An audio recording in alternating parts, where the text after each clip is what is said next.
안녕하세요. 생활경제교육을 제공하는 복숭아나무의 이봉무입니다. 반갑습니다. 자, 오늘도 일상생활에 도움이 되는 생활경제 상식에 관해서 알아보도록 하겠습니다. 자, 그러면 오늘 준비한 주제 알아볼까요? 자, 오늘 준비한 주제입니다. 오늘 준비한 주제는요, 저축에 관한 내용 우리가 네 번째이지요. 오늘 준비한 주제는 원금 보장되면서 이자도 많이 준다고요? 라는 주제입니다. 자, 그래서 금리를 쫓다 보면 원금이 위험해질 수 있다라는 내용을 말씀드리도록 하겠습니다. 자, 오늘은요, 원금 보장에 관한 내용 첫 번째 시간입니다. 자, MBC 프로그램 중에서요, 전지적 참견 시점이라는 프로그램이 있습니다. 저는 가끔 보는 프로그램인데요. 작년 말에 개그맨의 매니저 편이 나왔는데요. 매니저가 은행에 방문한 이야기였습니다. 자, 개그맨과 텔레비전 광고를 찍게 됐다고 합니다. 그래서 목돈이 생기게 될 것 같아서 통장을 만들어 왔다고 하네요. 자, 얼마가 들어올지 모르겠지만 분명히 목돈이 들어올 것으로 예상을 하고 있습니다. 자, 은행 직원하고 얘기를 하고 있는데, 근데 하지만 얼마 있다가 이 매니저가 이사를 해야 하는 상황이라고 합니다. 그때 당연히 돈을 써야겠죠. 그래서 은행원에게 이렇게 설명을 합니다. 그래서요, 한 서너 달 정도 맡길 수 있는데요, 통장을 만들려고 해요. 그때 이자는 좀 많이 주는 걸로 좀 추천해 주세요 라고 얘기를 합니다. 그 얘기를 이렇게 듣고 있던 은행 직원이 빙그레 웃으면서 이렇게 물어봅니다. 그러니까 고객님께서 새로 예금을 하시려고 하시는 거죠? 라고 물어봅니다.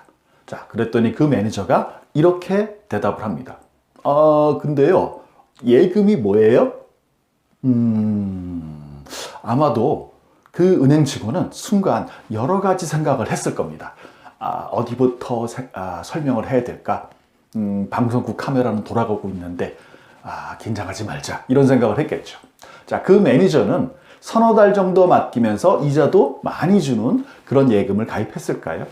그리고 그 매니저는 예금이 무엇인지 제대로 설명은 들었을까요? 거기에 대한 얘기를 나눠보도록 하겠습니다.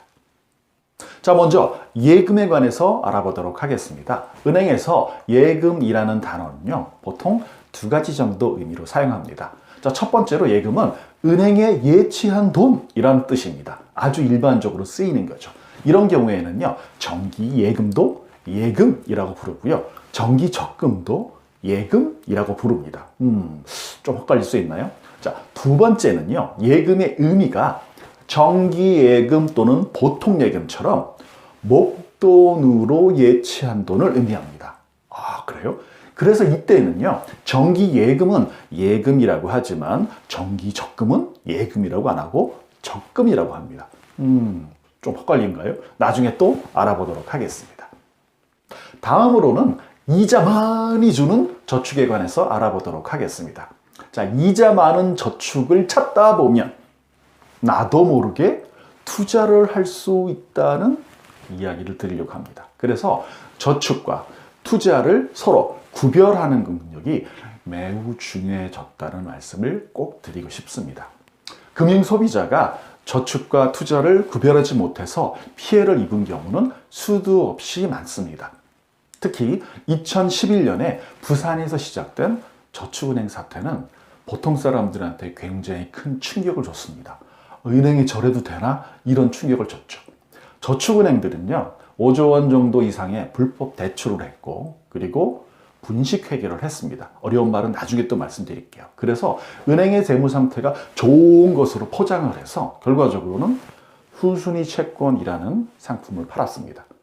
그래서 은행의 부실이 계속 악화돼서 은행이 영업정지가 예상이 되자 VIP 고객과 그리고 은행 직원들의 예금만 미리 인출해 가고 또 일반 소비자의 예금은 방치하는 등 은행은 도덕적으로 해이를 저질렀고요. 금융당국은 감독을 실패한 그런 문제가 생겼었습니다. 일반 소비자의 입장에서는요, 저축은행이 판매한 그 후순위 채권을 어떻게 이해했냐면 그냥 이자 많이 주는 저축으로 이해했습니다. 이자 많이 주는 저축으로요. 그렇기 때문에 예금자 보호법도 적용받지 못하는 문제가 발생했습니다. 자, 그런 얘기는 계속 이어집니다. 2014년에는요, 동양증권이라는 곳에서 기업업이라는 걸 발행했는데 이거를 보통 사람들한테 판매했습니다.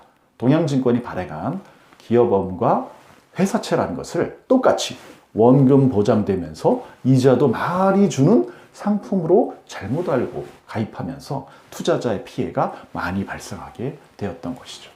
자, 이제 저축과 투자의 차이점을 알고 서로 구별할 수 있는 능력을 가지는 것이 매우 중요한 세상이 되었습니다. 자, 어떻게 구별할 수 있는지는 오늘 말고 또 다음 시간에 알아보도록 하겠습니다. 오늘의 주제 혹시 기억이 나실까요?